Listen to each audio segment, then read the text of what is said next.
வாழ்க வையகம், வாழ்க வையகம், வாழ்க வளமுடன். குருவே துணை. அனைவருக்கும் இனிய காலை வணக்கம். நாம் இன்றைக்கு பொதுவாக இளைஞர்களிடம் காணப்படுகிற ஒரு பழக்கம் குறித்து சிந்திக்கலாம். ஓவர் திங்கிங் என்று சொல்வோம் அல்லவா? அதிகம் ஒரு விஷயத்தை பற்றி யோசிச்சுக்கிட்டே இருக்கிறது. ஆங்கிலத்தில் வேடிக்கையாக சொல்லுவாங்க, அனாலிசிஸ் பேராலிசிஸ் என்று. ஒரு விஷயத்தை நம்ம சிந்திச்சுக்கிட்டே இருக்கிற பொழுது செயலில் இறங்குவது பாதிக்கப்படுகிறது. ஆசான் அருட்தந்தை வேதாத்ரி மகரிஷி அவர்கள் சொல்வார்கள், சிந்தனையுடன் செயலும் செயலுடன் சிந்தனையும் பந்தித்து நிற்க பழகுதல் பண்பு. செயலே செய்யாமல் சிந்தித்து கொண்டே இருப்பது கால விரயம், டே ட்ரீமிங் சொல்வோம் அல்லவா? That will never take us anywhere. அந்த சிந்தனையிலேயே நேரம் போய்விடும்.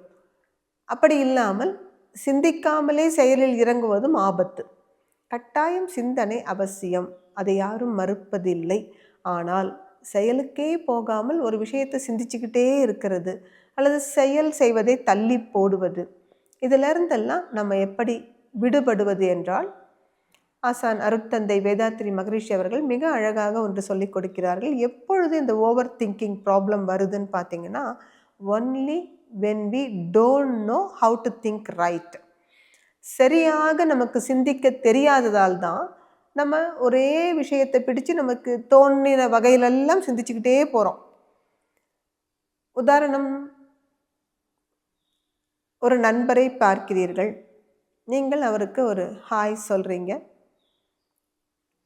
ஏதோ ஒரு காரணம், அவர் உங்களை கவனிக்கலையோ அல்லது அவருடைய கவனம் உங்களை தான் முகம் பார்த்துக்கிட்டு இருக்கார், கண்கள் உங்களை பார்த்துக்கிட்டு இருக்கு, கவனம் எங்கேயோ இருந்ததுனால் அவர் அதுக்கு ரெஸ்பாண்ட் பண்ணலை. உங்களைப் போல அவரும் திரும்ப ஒரு ஹாயோ இல்லை ஒரு வாழ்க வளமுடன் சொல்லலை என்றால், நம்ம இப்போ சரியாக சிந்திக்கும் நபராக இருந்தால் என்ன நினைப்போம் சொல்லுங்க? என்னோட க்ளோஸ் ஃப்ரெண்டு, எப்பொழுதும் எனக்கு முன்னாடி என்னை க்ரீட் பண்ணுறவர், இன்னைக்கு நான் வாழ்க வளமுடன் சொல்லியும் கூட அவர் சொல்லலை. என்ன காரணம்? அவரோட மனசில் ஏதோ ஒரு விஷயம் தீவிரமாக சிந்திச்சுக்கிட்டு இருக்காரோ, நம்ம இப்போ டிஸ்டர்ப் பண்ண வேண்டாம். இது சரியான சிந்தனை. இப்போ இந்த சிந்தனை பாருங்க, உங்களுக்கு நேரம் அதிகம் எடுக்கவே எடுக்காது.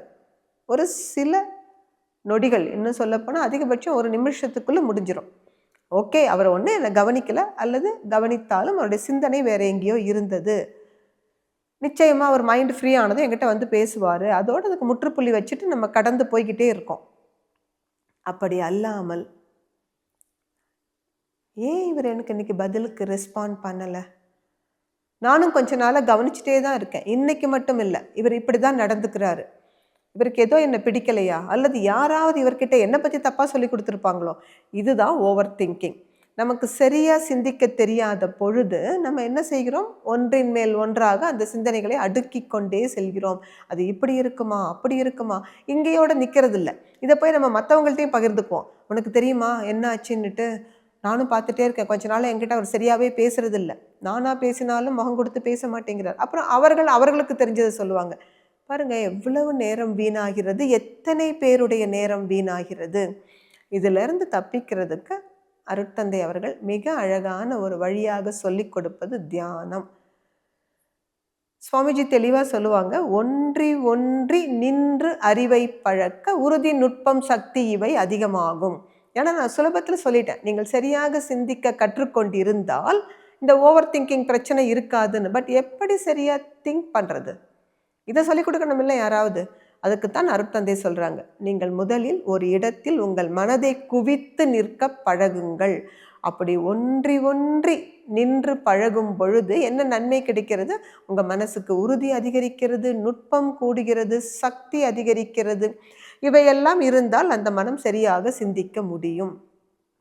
அது மட்டுமல்ல, அருட்தந்தையே சொல்லுவாங்க, நன்று என்று கண்டபடி செயல்கள் ஆற்றும் நற்பண்பு புலன்களுக்கு அமைந்து போகும்.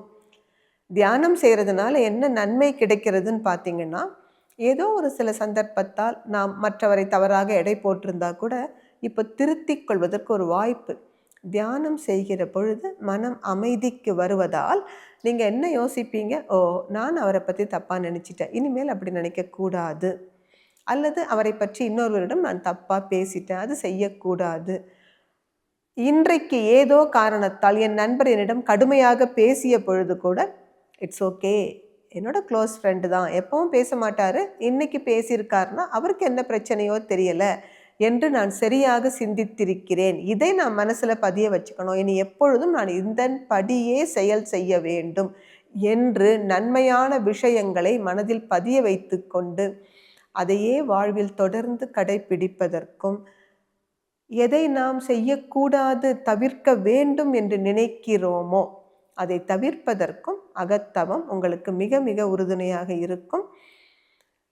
இன்று நாம் அருட்தந்தை வேதாத்ரி மகரிஷி அவர்களது மனவளக்கலையை தமிழகம் முழுவதும் 2000த்திற்கும் மேற்பட்ட சென்டர்ஸ் இருக்குது. அங்கே எங்கேயும் போய் நம்ம கற்றுக்க முடியும். கிட்டத்தட்ட 25 நாடுகளுக்கும் மேலாக மனவளக்கலை பயிற்சிகள் பரவி இருக்கிறது. நீங்கள் ஒரு எளிய தியானம், அதே போல் இந்த தியானத்திற்காக நீங்கள் அதிக நேரம் செலவிட வேண்டியதில்லை, அதிக பணம் செலவிட வேண்டியதில்லை. மிக மிக எளிமையான ஒரு தியானம். ஒரு 10 நிமிடங்கள், காலையில் ஒரு 10 நிமிடம், மாலையில் ஒரு 10 நிமிடம் ஒதுக்கினாலே இந்த ஓவர் திங்கிங் என்கின்ற பிரச்சனையிலிருந்து விடுபட்டு விட முடியும்.